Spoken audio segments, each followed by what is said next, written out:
Welcome to the used car market.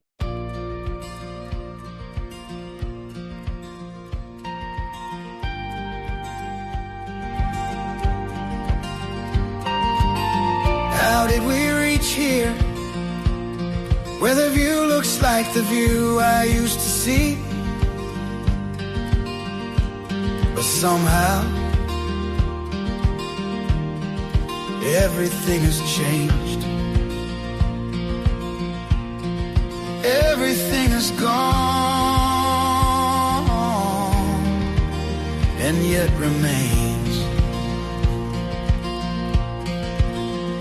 I went to the shops and the prices are going up faster than our pay. And yet I'm doing the checkout like I've been demoted as a slave.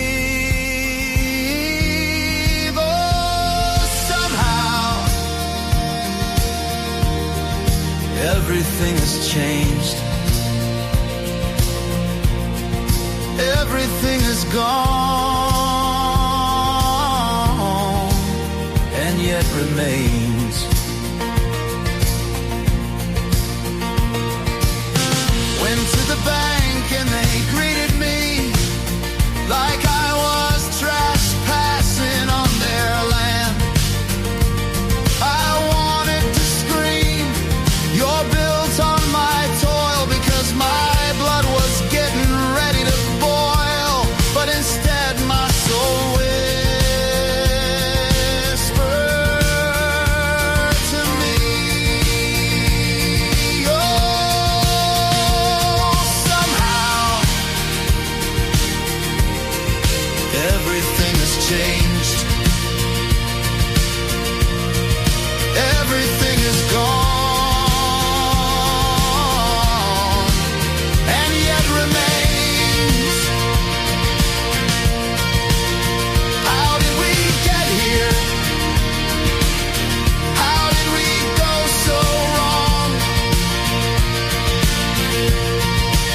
It's like we were singing or trying to sing, but someone keeps changing the song.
How did we reach here, where the view looks like the view I used to see? But somehow everything has changed. Everything is gone, and yet remains. Okay, that fabulous portrait behind me is Dr. David Nixon. I'm not supposed to maybe not call him a doctor anymore because they've cut him off, and we'll find out why. But fuck it, I'm going to call him a doctor because he's been a doctor. He's done a lot of good in a lot of people's lives, and it's not for a group of bureaucrats in their ivory tower to decide what we the people will call him. So let's bring on Dr. David Nixon, who doesn't have his camera on. He does. He's just turned it on. Look at that messy room, man! I should have tidied that up. You matched the background. Oh, it's a bit like a bus. That, I could that have, song I you could just have heard is closed it. called Remains. So we're going to put some videos to that because it is actually on point now. Australia looks the same in a lot of ways, but it is not the same. Anyway, David, fill us in. You've been waiting for this kangaroo court for a long time. What happened once you went there? Well, it was very much a case of a difference in reality. That's what it felt like. Yeah, I was told that there was a very scary pandemic, but fortunately there were safe and effective vaccines. But unfortunately, I had transgressed and given fraudulent exemptions and misinformation and dared to look at people's blood without ethics committee approval. could I just put you there? Just a point of order. You actually took the vaccine yourself, so it's not like they could hold that against you. You actually took it, and then decided you didn't like it. Yeah. I mean, in the very early stages, Yeah, it was too big a lie to get my head around, I guess, And very early on, it was just people with disabilities and healthcare workers, frontline healthcare workers. that's right. Yeah. Yeah. So Can I get you I to tilt the camera down a bit so we got more of your head and less of the wardrobe? I could go and close it.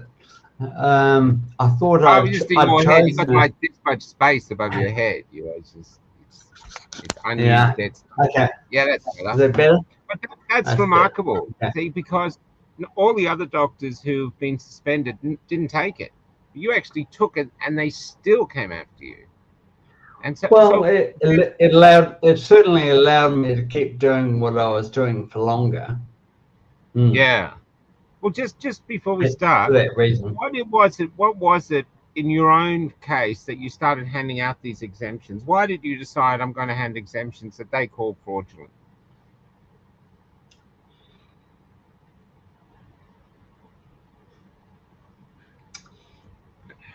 I'm addicted to calling. Well, at the point that it was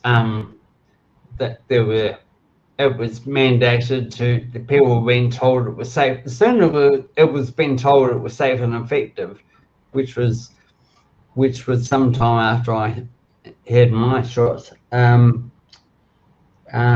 knew it couldn't be. It couldn't be safe and effective, and then slowly the people that were expected to the age groups got lower and lower, and then were expected to give it to pregnant women, and that just didn't make any sense at all. They can make that decision to stop me from practicing, and I've got a copy of the letter in my slideshow, which states that I've been cancelled as well as deregistered. I've officially been cancelled, Michael. When they mean cancelled, what do they mean cancelled? What's the difference between deregistered and cancelled? No, I've been both. Yeah, you have, man. Yeah. I've been cancelled and deregistered. Let's see if I can find it. Well, I can prove that because well, I've got it here. Hold on. I was trying to. I sent it to you, no? Yeah. I was trying to look for your book. So here it is. So I've got it here. Hold on. And I was looking for your book to share it and to put in the Bamboo Company, and everything you sent me for where it is online said nothing found, nothing found. So I actually think you might be able to see it on your computer, but people can't find it. So this is the book, Soft Matter in Motion, David Nixon, a signed copy. If you want a free copy, follow the same link. There's the PDF is free to download, but this is the hard copy, the paperback, which I recommend you buy to support David. But just when you're going to say, you've sent me the letter. What did the letter say? Well, it basically said, if I'm a good boy and stop talking to people like you, Michael, and spreading misinformation, I can reapply go back on the register on the 12th of December 2031. So, and by that time, I'm sure that I'll be required to sit more exams and things. So, wow. But yeah. Wow. So you'd have to reset your exams again, and or re-educated. As I saw one young doctor who they suspended. They said he was back in for, and they used the term re-education. Yeah. As they do. How do you feel when it happened? Did you feel relieved that it was over, or did you feel like wanting to throw coffee on them? I mean, how did you feel?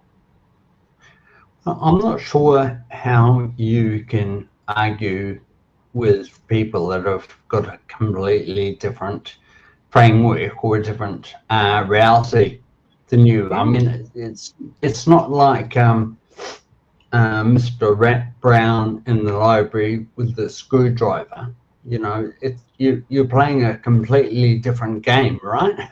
Yeah. So, you know, I presented Sasha Latibova's affidavit to the Dutch court, along with Catherine Watson, David Hughes, chapters out of David Hughes' book, and Dennis Rancourt's data on how many people had died from the vaccine, and you know, but that wasn't part of their world, right? It's not part of their worldview, so what can you do? Yes, though they say it's not part of the worldview, but there isn't different truths. That's what Charlie Kirk used to say. There isn't all these different truths. Pick you one you like. There actually is a truth, and the truth is the vaccine's dangerous. It's not effective. The truth is, you know, it was a military-run operation. You know, the vaccines weren't owned by the pharmaceutical companies; they were owned by the Department of Defense and distributed by the pharmaceutical companies.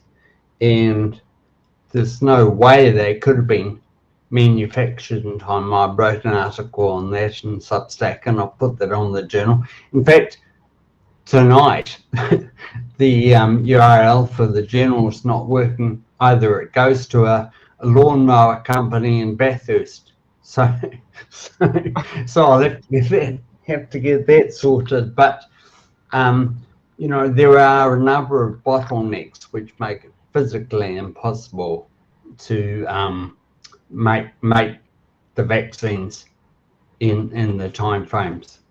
It's actually a really interesting exercise to scale anything to billions. You know, if you come up with a paperclip and then you want to make tens of thousands or hundreds of thousands, by the time you're making millions, you need your own steel factories and you know, things. When you want to make billions of things, there were particularly, so nobody's ever come close to the you know, it's in the impossibility zone. Tad Askew just asked, is your Substack still up, or have they taken that down too? Now, my Substack's still up, but most people in Australia can't access it without a biometric ID. But I'm duplicating the posts, and what I've decided to do is I'm going to close my Substack at the end of the year. Okay. And by then I'm going to migrate everything to my website so that I'll have better control. Yeah, well, that's what our Substack is still up, but that's what we've done. So now it's on Cafe Yeah, Lockout. Everything on Substack is on I Cafe can Lockout. see you're doing both things here, and that's what Yeah, I'm going to do as well. So yeah, it's and that's not for anyone. If you can't find us on Substack, check our websites. Yeah. yeah. Look, the thing So about Dr. DavidNixon.com was working this afternoon, and the journal website was working yesterday, but it's not working now. But do you know what's really interesting is not only did they remove you for handing out the exemptions and stuff, but you went on the extraordinary journey after deciding you didn't like the vaccine to search to look at blood. How did that come about? For those who don't know your story, how did you go from being a suspended doctor to exploring blood? I'm very glad you asked that question, Michael. Well, you So, did pay me $50 to ask you it, so you know. yeah, that's right. Yeah. No, seriously, man. Yeah, no. So it was early 22, and I'd been learning all about early treatment regimes with ivermectin and hydroxychloroquine, and I attended a meeting with a number of other doctors where we were introduced to some of the findings that in the blood. And shortly thereafter, I got to have a look at my own blood, and there was some sorts of unusual fibers and ribbons and particles in my own blood. Had you checked your So own blood before? yeah, so In I the checked past? my own blood before with a microscope. Yeah, Oh, and so you once had I'd something to compare it to. yeah, Yeah. so yeah, I was given some pictures of the things in my blood, and I've still got them on file somewhere. Wow. And yeah, so then I bought myself a microscope to really try and understand what we're looking at. And these are, and for the lay people, these are a specialist microscope, aren't they? Can you tell us about the microscopes? Well, it's actually, yeah, I bought the best microscope I could afford to look at blood, which was the dark field microscope, and I had to learn all the ins and outs of it over the last couple of years. But the dark field aspect of it is actually just the condenser underneath the stage. So it's pretty much a conventional microscope, but you can just change the condenser underneath, so it can become bright field, which is the standard look, or dark field. And dark field has, in simplistic terms, blocks the light that's coming straight through, and you get reflected light, and you get a dark background rather than a bright background. Okay, so you get the light coming in from the side and stuff, so it gives you a different view. Gives you a different view, and I like to think it's a bit like having a piece of music, you know. It's as legitimate a way of looking at things. It's like playing something on a guitar and then deciding you're going to play it on a violin. It's still you're just getting another another appreciation of the same thing. Yeah. Can I ask, when you first started seeing, I mean, you were given pictures of what was in your own blood, but when you started seeing stuff yourself, you're already suspended, and you knew you're probably in a lot of trouble for that. What was it like to decide to go public with what you were finding? I was still working. Oh, you're still working? Okay, sorry about that. At that stage, I was still working for another 9 months or so. And so I had my microscope on my desk, and basically anybody who was prepared to give me a drop of their blood, I had a look at their blood so I could familiarize myself with what I was seeing. how was that then? So you're 9 months, you're doing subversive blood investigations, knowing the comeback will be. In that time, did you go public in that time, or you were just doing it for yourself? Yeah, no, I went public in that time because I was also starting to look at the vaccine at that stage too. Yeah. Yeah. But what I'm saying is, what was it like making the decision to go public with what you found, what you were seeing? Because surely you knew that they were probably going to come down like a ton of bricks. So what was the motivation to go public, knowing there would be retribution, which there has now been? Yeah. Man, I that was a good guess. question. Yeah. Well, I mean, right early on, I can remember having these discussions that there were worse things than losing your job, right? Yeah. Um, But a doctor's not and a job. I'm sorry. Working in McDonald's is a job. A doctor is not a job. A doctor is a vocation. A doctor is a calling. So okay, you're so not there's working. worse things than having to go up against the regulators, you know. So, Yeah, that's true. So, That's true. so yeah, and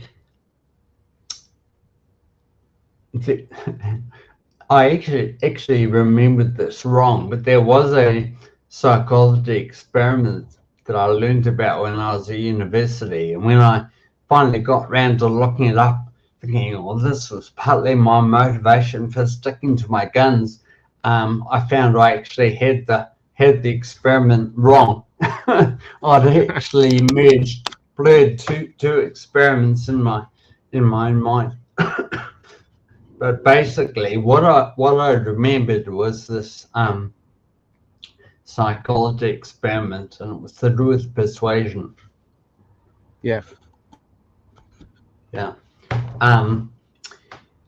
And there were 10 people around the table, and they were all looking at a light at the other end of the hall.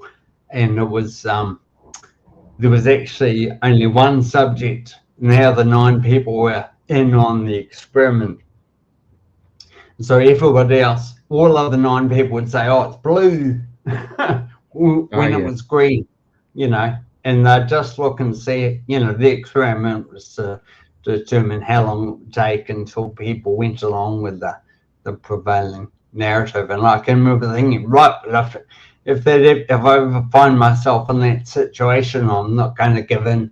I'll stick to the blue when Yeah. whatever. And well, I guess we did. We're the group that said, no, this sucks. There's something wrong. You know, it's a really interesting experiment because I heard Lindsay, the psychologist we used to have on, he said further of that experiment, if there was one of the other 10 actually said, no, it's a blue light, not a green light, then 80% of the subjects would agree. And if there was 2 people, then literally they'd always agree. So one dissident can really be a spanner in the works. Yeah, and that's what you are. That. Yeah, and that's what you are. You're the dissident. Yeah. So Yeah, when you finally went public, what was the first thing? Was that the hoodie show or the Gareth Ike? What was the first one when you decided to go public? The first V I did was in October 22, and that was with Sasha Letterbova. Oh, Sasha, yep. I had quite a bit of material from the vaccine and stuff to look into that stage. And what was the feedback from that show? Because I remember the furor of people going, they've got nanobots in the blood. I can remember all of that. And sort of, it seemed like science fiction because we were already so beaten by all the things that were happening. This just sort of took it to another stratosphere. So what was the feedback when you finally went public with that? Well, I tried to take the position that this doesn't make sense. You know, I didn't call it out as nanobots or nanotechnology per se, although I did go through a phase with these chip crystals that look like circuitry and calling them chips. Pretty liberally. And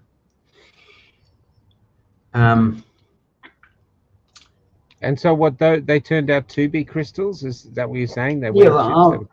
yeah. So I'll put a few slides together and talking a bit about how my thinking's changed with what it is we're looking at. But I think it's probably a good point to talk about that now. So Sure. I'm confident that we're what we're looking at is soft matter physics. So That's soft matter physics is a huge discipline. I spent some time with Professor Wendy Hoy this afternoon, and we did a bit of a delve into soft matter physics, and apparently it's 20% of the global budget or global whatever. It's huge, right? So soft matter physics is gels and emulsions, and the change there is that, I don't think we're dealing with nanobots per se. I think we're dealing with material that can change phase.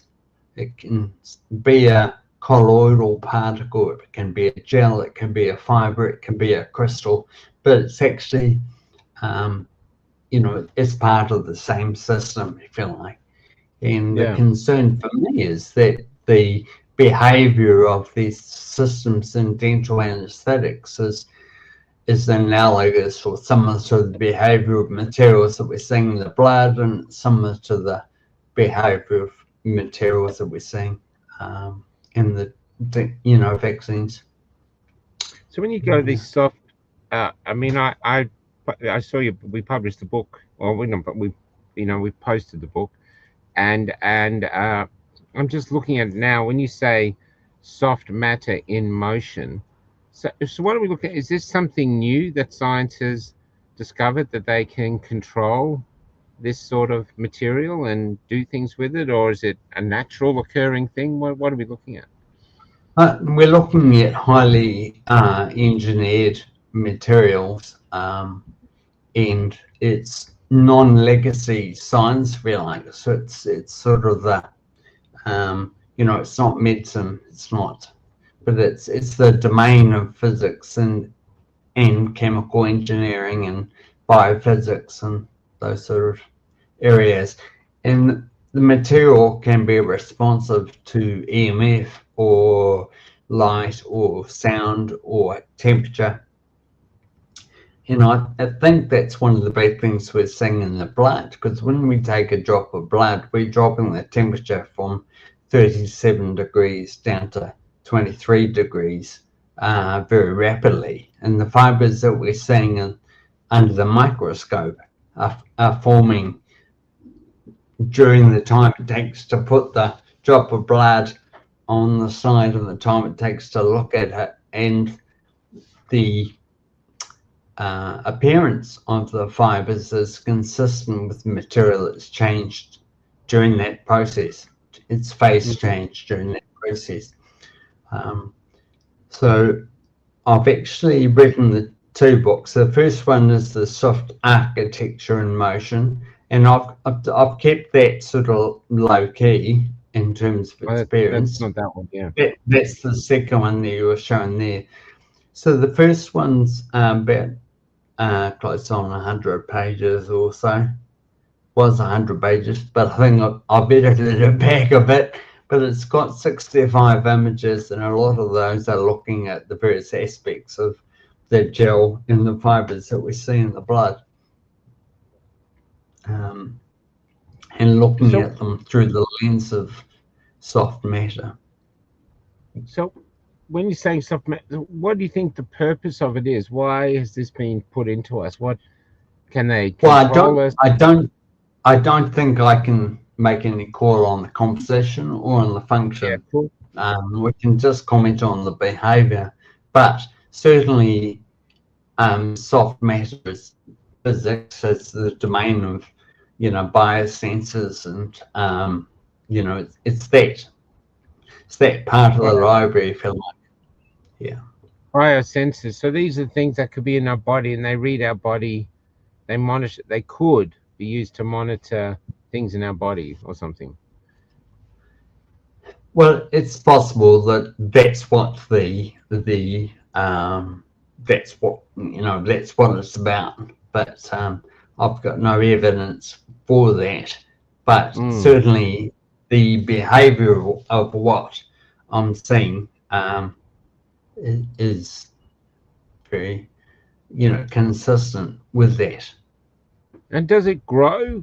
I mean, they only put in a minuscule amount, so that's all you get in you, or does it actually propagate itself, or just grow like the blob or something? I mean, what's it do when it's in, or is it, how long does it survive in the blood? Say two things like that. Yeah. So the gel phase of this material can be a hydrogel, which is basically protein in water, and they can absorb, up to 400 times their weight Wow. in water. So they can absorb water out of the atmosphere, and I mean, that was one of the things that I saw very early on looking at the Pfizer vaccine on a site, was they never dried out, right? Oh, really? Yeah. They remain as a gel. Yeah. The vaccine, so if you remained as a gel, so they. Yeah. Okay. So I put some samples down in August, and then I put them in a drawer for a couple of months, and I had another look at them 2 months later, and then 2 months after that. And so the some of the images that we'll get onto were things happened 2 months down the track when the sample was re-exposed to light. Yeah, quite extraordinary. And you can see the sample moving. So the robo alarms video, which you know of, and a lot of people who are listening will know of, that's been shown quite a bit. Obviously, it's one I first showed to Maria Z back in October 22. At that stage, the slide was 10 weeks old. Yeah. The vaccine, so the sample was 10 weeks old, at that point. And it was still hadn't dried out. No, it definitely hadn't dried out. It was very active, and I think it was because I inadvertently exposed it to direct sunlight, but it may not have been that. But yeah. Jesus. And it's only in the last few months that I've been able to look at it. So, yeah. Do you see it as a living thing? Like, because it's still moving, so it's alive, or are there other forces other than life that is making it move? No, well, I think when you look at the soft metaphysics and you look at the fact that this goes back, the soft metaphysics has a history of 50, 60, 70 years, it goes back a long way. They've been focusing on it. And if we look at the findings through the lens of soft metaphysics, I don't think we need to, look for aliens or any other, I think everything that I've seen is explainable through that framework. Yeah. Okay. So they've been working on it for 50 years. What are they trying to achieve with it? Why are they so fascinated? Why are they pushing it? What was their ultimate goal of working on it? What are they hoping to do with this soft matter? Well, I think we just got to listen to the people who, like Noah Harari and Klaus Schwab, and people who've declared that everybody's hackable and that they can that they want to hook everybody up to the internet. In the transhuman agenda, I think it's part of, that would be the concern, is that it's part of the agenda. So it can react to Wi-Fi or something like that? Because remember early on, people were getting Wi-Fi readings. I mean, you never hear of this stuff anymore, but we had someone prove it to us. They set up the Samsung the right way, and they claim to be reading people. Well, the soft matter materials can be directly responsive to electromagnetic radiation.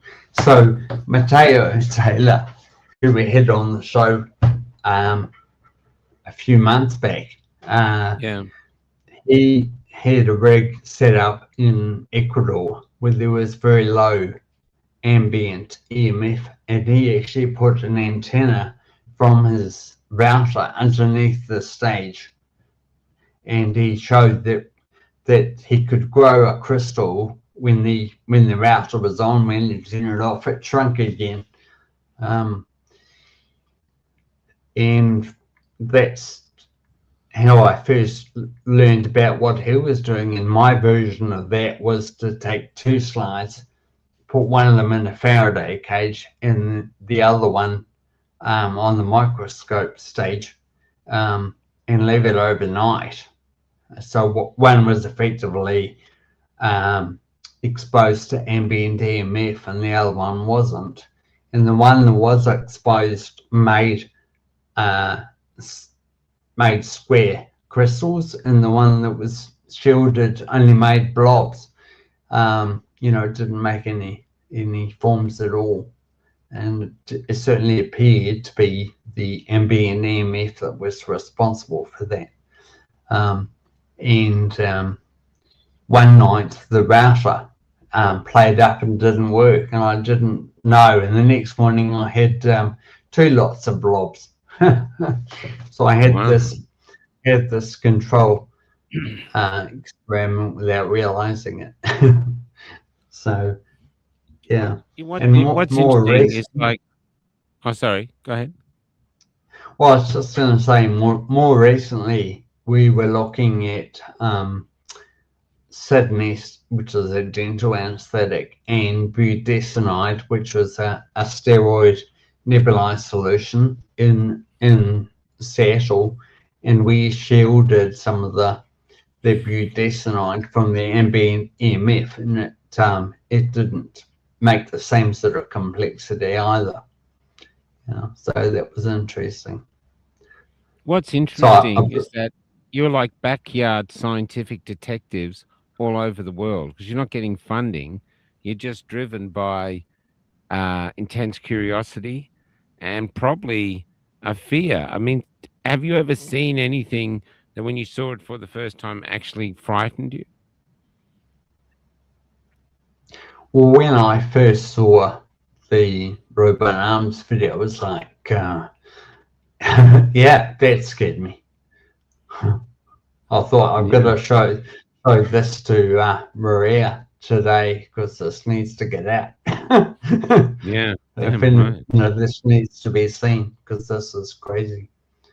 Well, the thing is, though, the way you're talking, like you're very not guarded, but you can't say what it isn't. You can only explain what you've seen and what you've found, and that's the way to go. I think we have to be very careful with that. And I get frustrated with people who make claims about nanobots or antennas or whatever, whereas in actual fact, when we look at things under the microscope at room temperature,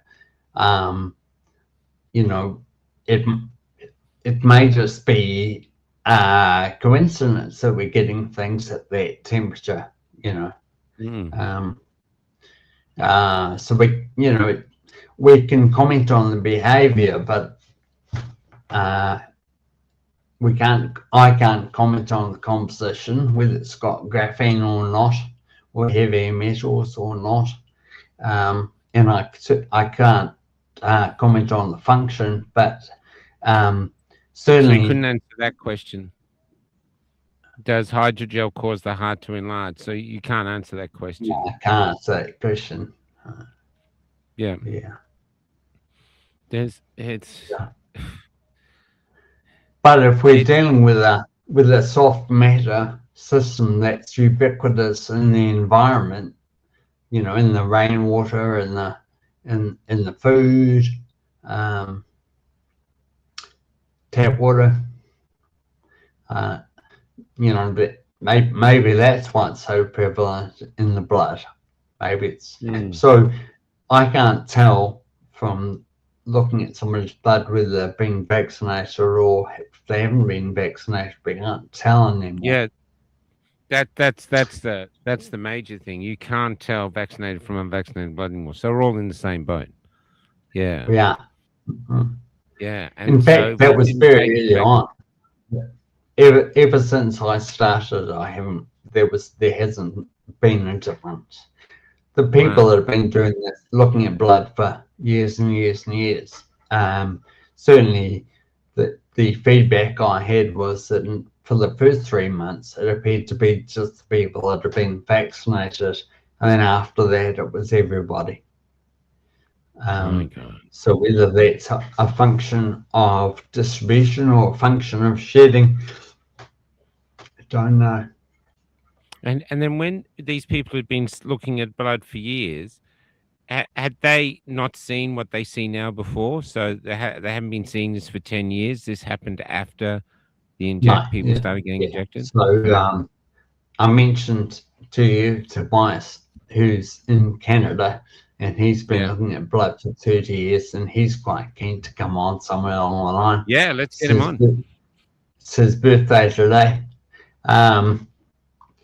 I can We can send him this book him link. in for next Thursday if you like, Book him. because book him in for next Thursday because I was doing Lindsay on every second Thursday. Second Thursday, so we do second Thursdays. But the hate speech laws are making a lot of people stand back and be very cautious. And Lindsay's decided to stand back for a while and just see what occurs. So we suddenly have space, and I think it'd be great to interview someone else, who especially has been looking at blood for 30 years, because it's like putting together investigating a crime or the possibility of a crime just by the little bits of clues that you get. I mean, it's a great mystery film. It could be an enormous Netflix thriller of has the blood of the world been corrupted by something, and what is it it's been corrupted by, and who's corrupted it, and why has it been pushed so heavily? I mean, what the hell is going on? That comments from my colleague Sally, who's over in the West. West, is that Sally Price in Hi, WA? Sally. Hey, Yeah. Sally. Well, I'll be in WA if we get the alternator done tomorrow. I'll be in WA soon, so we should meet up, Sally. Yeah, there's now let's get to the main question of the piece. Now, most of us, you think you're going to be a doctor, you think you're going to be a doctor for the rest of your life. You're given this moral challenge of which you decide to persevere with your own integrity and pay the price. And now you've been handed the verdict. What do you do now? Because basically you're just being shot as the messenger, as far as I can see. But what do you do now, David, moving forward? So I need to pivot, Michael. So I'm writing books, and now I've gotten full on ahead of me to do the research. So one of the goals for this year is to actually produce an atlas of what we're seeing in the blood and what we're seeing in pharmaceuticals, and actually document it. So I've got half a dozen people around the world. We're standardizing our equipment and looking at so it's a real underground. Do you remember the film Soylent Green? And yes. I think Soylent Green, Charlton Heston gets those records. Remember, he gets the big records and he doesn't know what they I are. And only remember because I watched that relatively recently. Yeah. yeah, and he takes it to his partner, or the guy that does the book work. He's a very famous actor, actually. I think that was his last film, but I can't remember his name at the moment. Anyone remember the name of the Charlie of anyway, Soylent Green? So he takes it to him, and he takes it to a group of underground scientists who say basically the oceans are dead, and these are the first ones to know. So I feel like we're getting the similar thing with you. This group of underground scientists and doctors and whoever else is doing the work. Charlton Heston was the main. It was the guy who was his second, and Ed something. He was a very old Hollywood actor. It was his last thing, but he. That's what I feel I'm with every time you come on. And so when people say, "Oh, I got it wrong" or something, well, of course they're going to get things wrong because they don't have this huge research or the facilities, and they're only dealing with what they can see and trying to make assumptions of what they can see. And to be honest, a lot of the stuff you've had on before with that wire, that was terrifying. You could see it connecting up, and I'm sorry, I don't believe we've had that in our blood before because we would have seen it somewhere. So, and to an idiot like me, things you show like that really makes me feel that this is alive. Oh, Edward G. Robinson. Thanks to my producer here. So, Edward G. Robinson, his last film. It's a great film. See it. It'll. So every great podcaster needs their sidekick, Michael. Yeah, well, Kelly's a lot more attractive than Edward G. Robinson, so so I got the better deal. But there's, but that's what it's like, and then people. We also live in a society where people just don't want to know the truth anymore. They, some do, but a lot don't. So it's like a country of ostriches, and yet someone has to do this because it's really powerful stuff. There's something there. And if it's in all of us, what the hell is it? And then if we can find out what it is, then surely the next question is, who put it in our veins and why have they put it there? And is there if you got any clues at all from all the people you're working with of what the point is? I mean, if this kind of stuff can survive in your wardrobe for 2 weeks and not be affected, can it live in us? Coming back to that point, so M. Achilles, who's one of the key researchers in this nanotechnology space, was at a conference 12 months ago where we was talking about the vaccines are doing really well. They're delivering the nanotechnology. That's what it's all about, So I can't quote it off the top of my head, but we've got this scientists and we've got people like, we've got the World Economic Forum saying that this is going to happen. We know we've got people wanting to hook everybody up to the internet. So. And the other thing too, remember they wanted to vaccinate. I mean, we've met people now. I heard the latest now, someone's had 10. I heard it from a thing. So, I wonder why they wanted to put more in. Why this thing? Remember, it was supposed to be every 3 months you'd be vaccinated again, which didn't make a lick of sense. But what would be the purpose of adding to it? You're just adding to the gel and whatever this stuff is, and allowing it to grow, or I don't know. There seems to be the mystery behind is the why. And apart from connecting us all to the internet, it's I don't know, because I know they want to put a chip in us anyway. And in Sweden or Switzerland, I think there's 30,000 or 3,000, some crazy amount that have already had a chip implanted, so they can go and touch everywhere, like they're half android, half human, Yeah. How about yourself? Let's move to something else. How do you feel? Do you feel like, are you okay with how you've been treated, despite what you find? Or is there a bitterness or even regret that you've done it, or a bitterness that you've been treated this way? I mean, all you've really done. No, a lot of people there's doctors in Germany that have been thrown in jail and beaten up by the authorities, and That's right. it's been a lot worse for doctors overseas. So, yeah, it's a bit. I guess it depends what you see. The bigger picture is. If you think it's all just incompetence, then maybe I get angry. But I think it's all part of a bigger system, right? Yeah. It seems to be. It's the everything that's been coordinated. Even Richard Wollstonecroft was on the phone to me today and saying all the changes that are happening, from the mass migration to everything that's going on. It speaks of great of being orchestrated. It just feels that way, Well, and the way these. That's how it felt for me with the vaccine.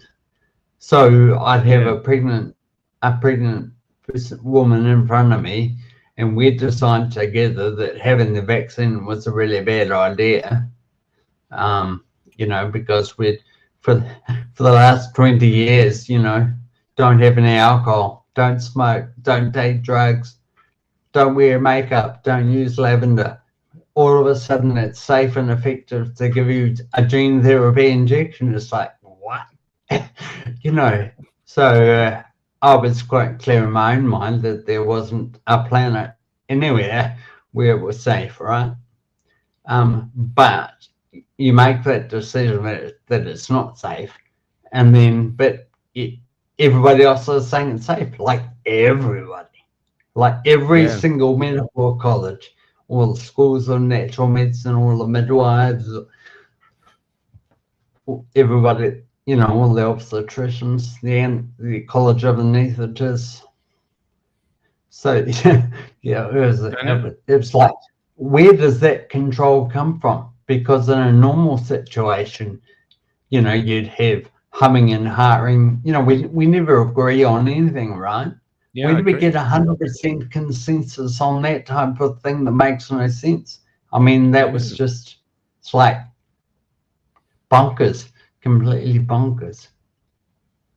Yeah, that's a huge question. Now, I'll tell you an amazing story. We got people. We had this woman pull us over somewhere. I can't remember who it was. Remember that crazy woman from Switzerland?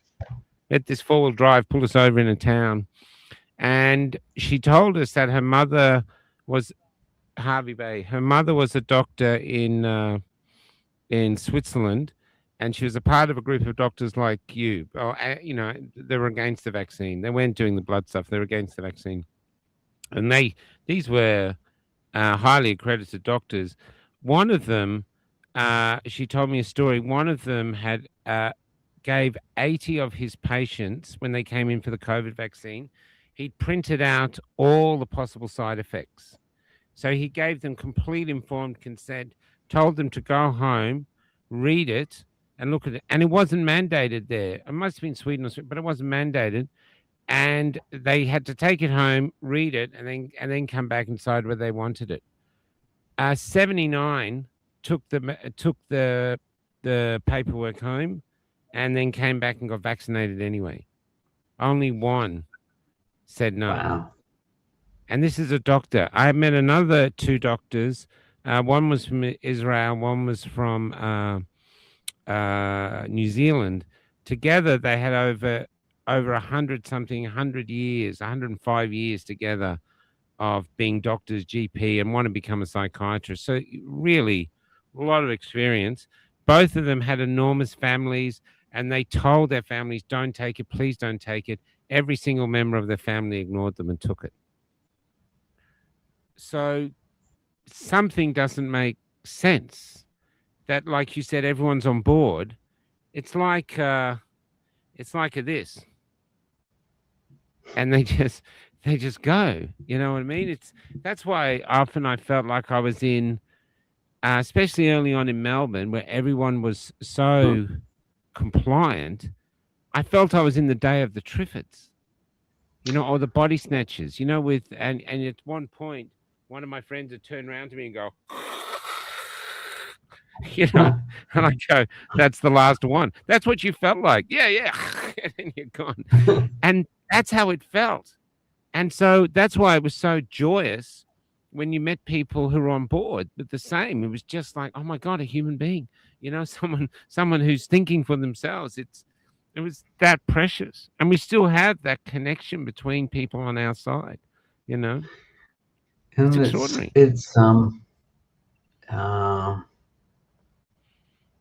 Even if you met somebody who said, "Oh yeah, I've had it, but I understand that it wasn't a well thought out decision, or I'd do it differently if I had my time again, or whatever," and they've subsequently thought about it. I mean, that you can have that sort of conversation too, can't you? Yeah, that's true. We've had those. I know a lot of people like that actually. So yes, I'm sorry if I put people down who took it and didn't want to take it. Yep, it's the same there. But these others, I mean, I was talking to one woman today, and her daughter-in-laws keep taking it just to prove her wrong. So they've taken loads, and there's this inability to question. It's like a religion for some, and yeah. I think that's one of the great mysteries. I might end up dying, never figuring it out. Whether, I don't know. Well, it was a massive psychological operation, Yeah. wasn't it? There's another thing called the chilling effect. Have you heard of that? I've had a few people reach out to me with that now, called the chilling effect, which is, I don't know if it's from the CIA, but the CIA know about it. And it's about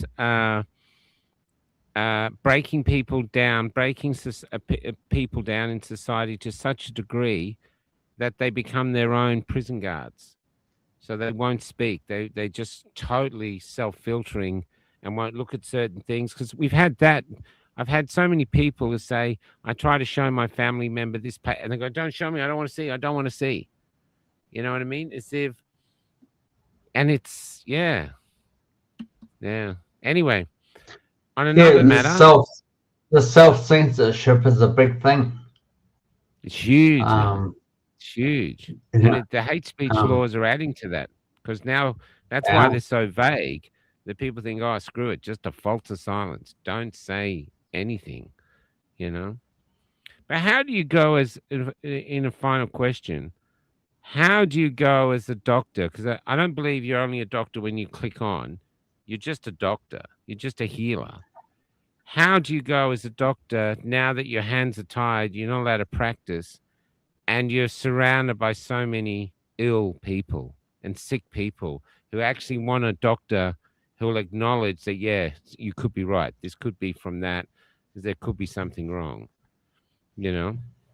Because if you could practice, just to put up, if you're allowed to practice now, I reckon you'd have a line a mile long of people wanting to see you. So how do you feel about that? Well, I've written a book called The Quiet Work of Health. And I think if we're dealing with, well, what I believe we're dealing with, this soft matter material, then we can, I believe we can adjust we can withdraw some of the things that are helping to stabilize the system, if you like. And so The Quiet Work of Health, which is just a $10 book on Amazon, provides some strategies for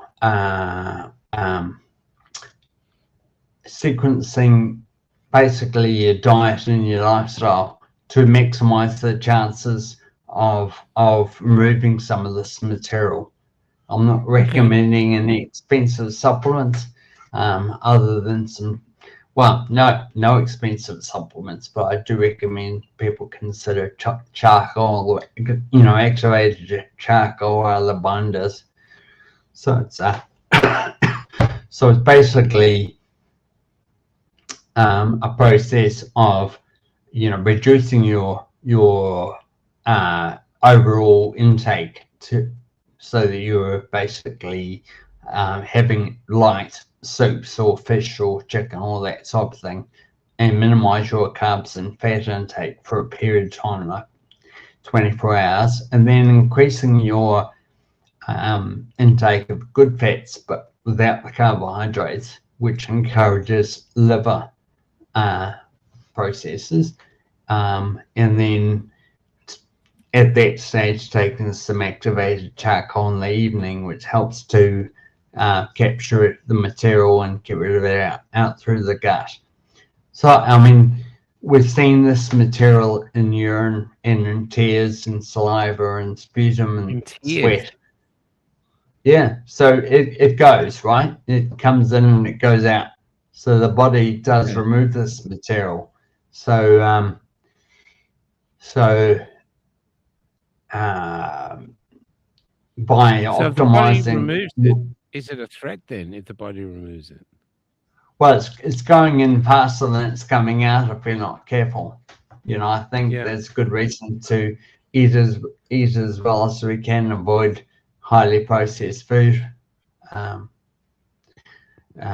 it leaves the body so quickly, could that theoretically, if it leaves the body, doesn't remain, is that theoretically why maybe they wanted to give you boosters constantly? You know? Yeah, well, we don't know now. We don't know how quickly it's leaving the body, or how fast it's going in. But you know, I think there's a reasonable opportunity to develop a strategy which helps to maximize your chances of getting rid of it. Yeah, actually, this is a great point. Do you remember this? Anyone remember COVID being found in a sewage plant? You know, because I remember they used to go and test the water, and they go, "Oh, we found COVID in the sewage," and that gave another reason to lock down the whole place. Now, I remember thinking, there was quite a lot of discussion about why all that testing was going on. Was there another ulterior motive? Was there something going into the water and they're wanting to see what was coming through, or you know? Yeah, that didn't make sense. Didn't make any sense. You remember the Charlie in the Chocolate Factory, where Charlie, with his last coin, finds a golden ticket, the last golden ticket. I used to feel the sewage people who found that, found COVID, must have been like, "Oh, hey, we've got the golden ticket here." You just happen to find the poo that had COVID. It's nothing made sense. The golden turd. That should be your next book. That's so funny. But that didn't make sense. But nothing made sense. Nothing made sense. And yet the only people who pointed out that this didn't make sense, we were the ones that were attacked, and we're kind of still there. I mean, it's with the hate speech laws at the moment.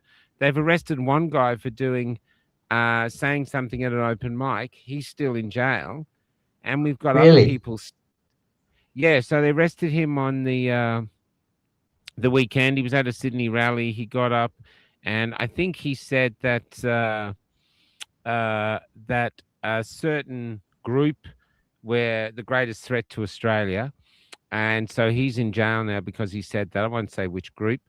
And then but we can guess. And then this other young guy, and this is happening tomorrow. So the one about the young, very pale Aborigine, he's about as dark as you, wanting the white genocide to go on and swearing and attacking these women for the flags and stuff and doing all that. Well, that was filmed by Rosemary Marshall. She's coming on tomorrow to fill us in about what happened with that, because Elon's shared it. I mean, it's just gone uber viral. But what it shows is that we have a two-tier society now legally. So the left and the extreme left can do whatever they want, be as brutal as they want, and no one looks at it. And then should be on a T-shirt, the golden turd. And anyone else, in you go, mate, silence. They even had a young guy carrying a flag through a rally in Melbourne. And not only was he attacked and beaten by loads of people, it was so aggressive how they were and so full of hate. but one of them stabbed him. Well, it's heard now that they stabbed him with broken glass.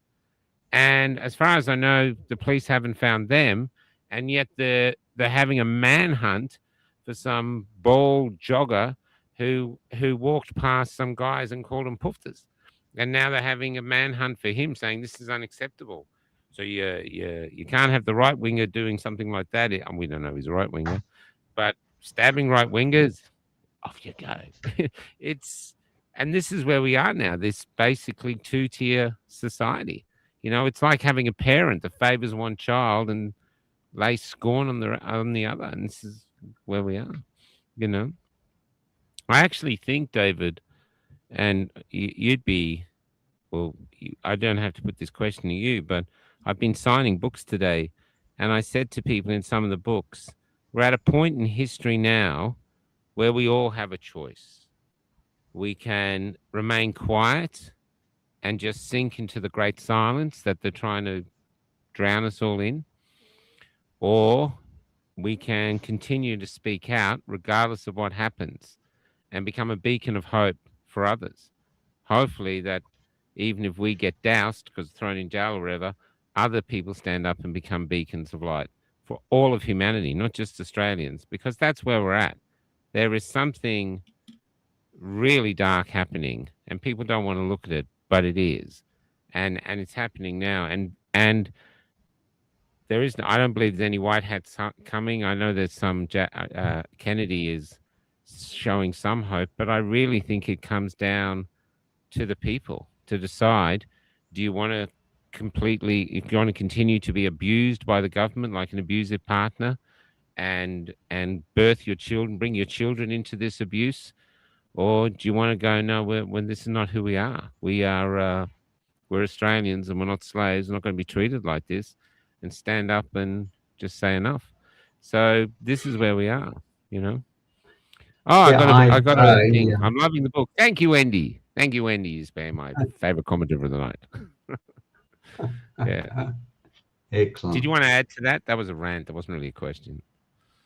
Yeah, no, But I that's was where you just are. going to say that I was listening to Jordan Peterson and John Anderson interview from 7 or 8 years ago, where Jordan was talking about hate speech laws and and he was sort of saying, well, who are you going to get to police it? Because the people that are going to police it aren't the people you want to Yeah, police that's it. That's part of the problem. But he was also saying, the Big other part of the thing he said that I really liked was most people think when they're talking, you know, and if you censor people's speech, you censor people's thinking. Yeah. It's we need to be able to think. Yeah, absolutely. There's that just reminds me, where just for the fun of it, we might go out with Pauline the number one song in the country, Pauline Hanson's song. Have you seen it? By Holly Valance? I haven't seen it yet. I know it was I think it was number 2 when I saw it. Yeah, it's number 1 No, now. It's there's some young singer who was some young male singer was number 1. He's been kicked off. So I don't know the top 10. Or I don't even know the top 1,000, to be honest. But here's where we are, David. The other thing that Jordan Peterson said, which changed my life, actually, this was before COVID. He said that when it comes to the truth, you've got a choice. You can either, every time you choose to speak the truth, you lean humanity just a smidgen more towards the light rather than the darkness of lies. And I think with so many people being silent, even though that is changing now, so many people being going along and complying with what is clearly bullshit, I think all of humanity, especially in Australia, we've been leaning more towards the darkness. But now, at least on my Twitter and my socials, I see so many people speaking out, and young people getting on, speaking up bravely. One young guy today, he was beautiful how he spoke. I just feel that we're just slowly starting to get back, because, well, where they want to take us is just not conducive to our souls. And you don't have to be a rocket science or a deregistered heroic doctor to know that. You just know that where they want to take us, we don't want to live there. You know, simple as that. Is there anything you would like to say, Dr. David Nixon? And what is the B? Can I guess? Is it Barry? No, Bruce. Don't tell me. Oh, I was going to say Bruce. That was my next choice. You stole my thing. Oh, sorry, All Matt. right. I'll need that apology in writing. Okay, I spoiled that one. Dr. David Bruce Nixon. Yeah. And how are you going yourself? Just yourself, just as a community thing after all this? Because you've been through hell, man. Yeah. Well, the other thing that I was just thinking about with Jordan Peterson, he made that comment about, try as hard as you can at one thing and see what happens. And I was thinking, oh, well, I'll keep looking at these vaccines and try as hard as I can and see what happens. Yeah, so I'm at the point that I'm going to need more support. And I'm certainly doing my best to put it in writing and I'll make it available as free PDFs, but I think people, once I've had a look at it, will want to buy a copy as well, and that will help. So I've got a book of getting poems. signed copies.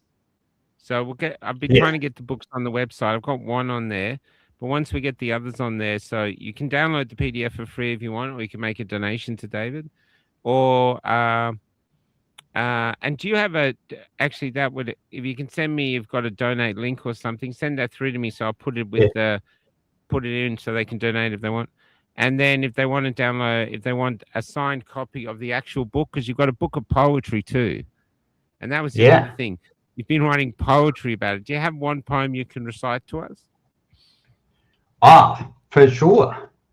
There we go. Okay. Let me see. I'll bring it up on screen, shall I? Yeah, cool. Well, I mean, this is let's quickly talk about this before we go, because this has been an interesting project. Let's see if I can work your software. And the book of poetry is called Playing with Fire, and then Plugged In. So there's two. G'day, Stefan. There's two, isn't it? Yeah, it's mainly Playing with Fire. I'll talk a little bit about how that evolved. There, Gail. Gail will love to buy a copy. Gail, we'll have them up in the next few days. Just let me get the alternator done. I'll try and get them up tonight. So it's just we're getting it, but we'll get them up. So I abbreviated Playing with Fire to 12 different poems, and I've actually, with the help of AI, I've translated it into 70 different languages. So from Arabic to Zulu, this one being Arabic. So 70 different languages times 12 poems, which was a very interesting What exercise. platform did you use? What AI platform did you use for the translation? I was using ChatGPT for that. Okay. So I've called it the Global Poetry Project. Yeah. So I'm actually going to turn that on during the show. Yep.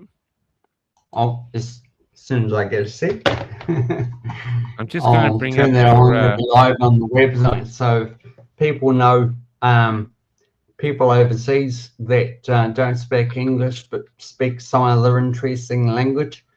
I've got just most of them covered. This is your page. This is your page on Cafe Lockdown here. So I've got it here, and if you want to leave on that, all about it. Soft architecture in motion. I've got to put that one up, and soft matter in motion. Playing with Fire. That's the. Oops. I think that's the poetry collection. Yeah, Playing with Fire. Yeah. So I'll leave that link up in the description there. And then more I of was it's going to going up. read one to go Yeah, out go with. ahead, brother. Yep.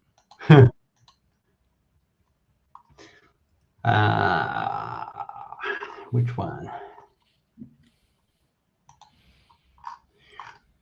This is probably this was the last one in Playing with Fire, and I actually put it up front in my shorter version. It's called Echo. Those in the shadows decided it was part of the plan. Create a problem, curate a solution. Mother Earth cried, and Father Time noted the changes. Bodies grew weary, and children laughed less. The mountains still stood, the rivers still flowed, but the birds were quiet and the bees didn't buzz. The light still shone, but the shadows were deeper and darker, and the watchers wept.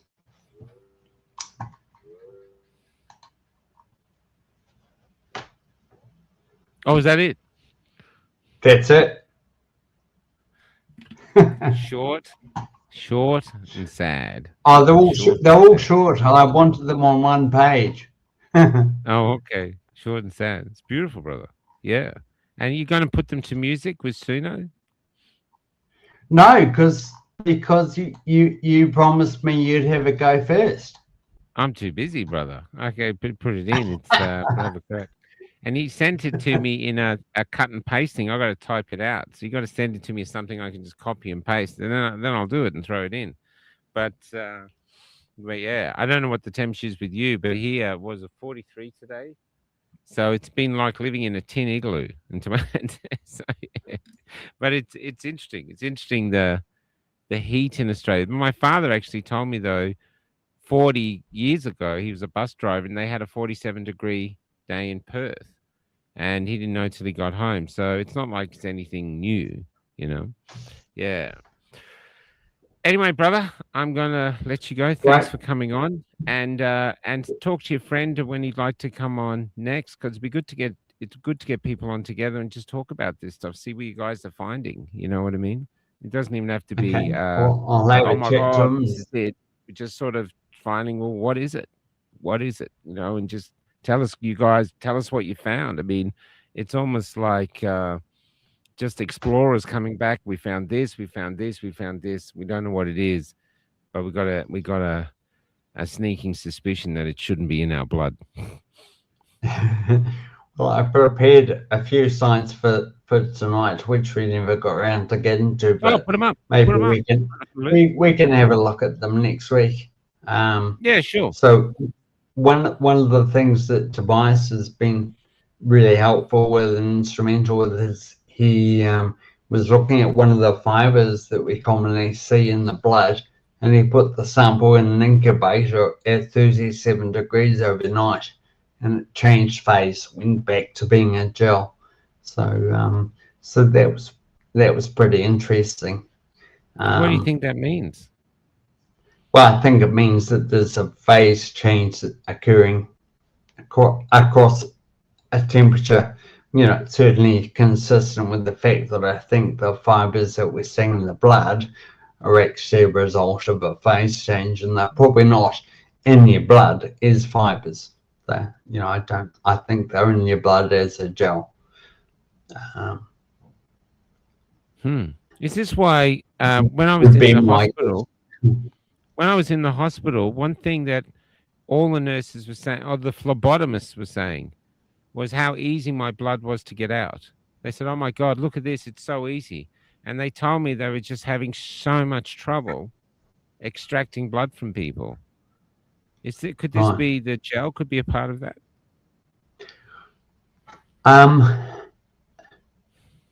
But certainly possible that what we're seeing is affecting the viscosity of the blood. And in one of the books the first book, I've written an essay on the sudden death of athletes being due to increased viscosity, because the athletes very much, the canaries in the coal mine, they're the ones that are physiologically outliers. And so they're the ones that are going to have trouble balancing the viscosity mechanisms in the body because So they've got so much more work to do. So the viscosity could also explain why so many people get fatigued because the heart's having a harder time pumping blood, or I don't know. Yeah, Sorry to sound like I mean, I think there could be all sorts of reasons for the fatigue. Yeah, yeah. Not sure that we can make that call from where I'm standing, but yeah. Great. All right, I'm going to let you go, brother. This is the #1 song in the country. We're going to do this as the thing. We'll have David back next week with what's Tobias? Tobias. And where's he from? He's in Winnipeg. Okay. It's minus 37 degrees over there yesterday. Oh. So I think it worked out we were 60 to 70 degrees apart at one stage. Yeah, Stefan says it here. Look, I'm a blood donor. They say my blood flow is good. So, yeah, I don't know. All right. Sorry we didn't get to your slides, but we can get to them next week. And that's all good. then. We'll stay frosty, stay digging, and let's see what happens. And thanks for your support in the hospital, brother. That was really sweet. It was really sweet. Yeah. You're most welcome. Anytime you end up in a hospital in Brisbane, Michael, I'll be there. I don't want to hear that again. Take care. See ya. Pauline Hanson, song by Holly Valance. Holly Valance. Prepared to get offended. Yeah, will respect my pronoun. Oh, you should watch this. Not all ladies have ovaries, some have a penis. They say that I'm a he, but I'm a she, cause I gotta be another D. And I don't care what people say. Yeah, guys. I'll never be a him or them a they. Cause I'm a real biological woman, a real biological woman. As you know I'm not, I'm the original thought. I was born this way, it's in my DNA. I'm a real biological woman. My baby has no gender. I hope it's a bender. Don't joke when you woke. Joke. My guilt is embedded in my genes. Got flags in my biotechnology. Clips on from the river to the sea. No job but a breed LGBT. Q plus, you bigot. Cause I'm a real diabolical lefty. A real diabolical lefty. Ideology, feeding hate in you. I'll intimidate, I'll indoctrinate. I'm a real diabolical lefty. A real diabolical lefty. Check your bias at the door, potency. We identify as M, Z, and Z. More rotations than a windy derby bee. Obese body positivity. You're fat. I'm cancel culture, virtue signaling vulture. You can only be my mate if you can menstruate. I'm so far left that you look far right. If you're pale, stale, and male, get out of my sight. Got 2 dads on every TV ad. No one wants a hetero cause they're contraband. Welcome to country, it's not your land. It's your wife's boyfriend. All this privilege is yanking on my chain, while common sense is going down the drain. Doing hard time for my hate speech. You can shovel your opinions and beliefs. Cause I'm a real pathological, so fake. A real pathological, so fake. Trying to run the world, but we don't multiply. So stand aside, cause we're the DEI. I'm a real pathological.